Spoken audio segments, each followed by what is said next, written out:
I met Meredith in 1982. We went toe-to-toe from the get-go. I thought two things. I thought, what a jerk. And then my second thought was, I'm going to marry this guy. We've been married for 32 years. And I've been living with MS for 46 years.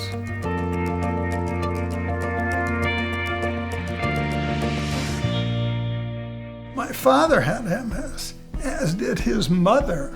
So, I mean, it was already a family illness. I was 25 when I was diagnosed with MS. I dropped a coffee pot for no reason. I fell off a curb for no reason. I noticed a little numbness in my leg. It hit my eyesight very quickly. But other than that, I was very active physically.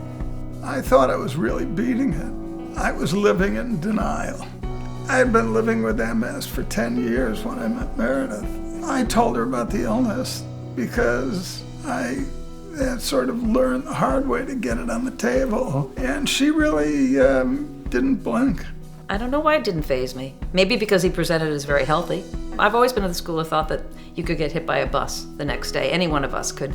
It certainly wasn't enough to scare me off. Part of his living in denial was not sharing because he was excellent at hiding the symptoms. So he didn't feel he wanted to. He didn't want to be judged as the guy with MS, and what does that mean?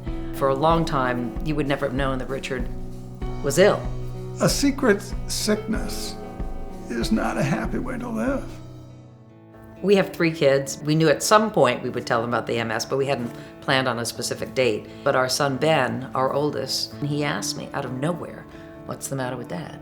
But it was a relief to me. It was like this burden had been taken off my shoulders and Richard's and the kids, that it's okay. It's okay to identify as someone with an illness. Obviously, Richard carries the burden every day, but ultimately illness is a family affair.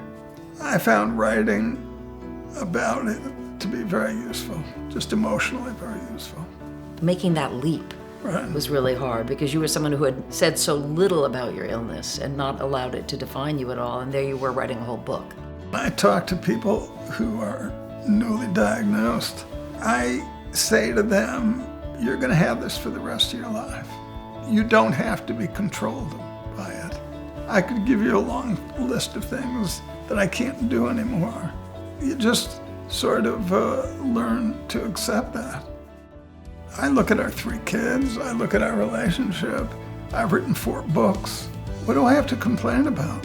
And I think when you're living with disability, I think you constantly want to see what's at the end of the road, and you forget to look at where you are and enjoy the moment of where you are.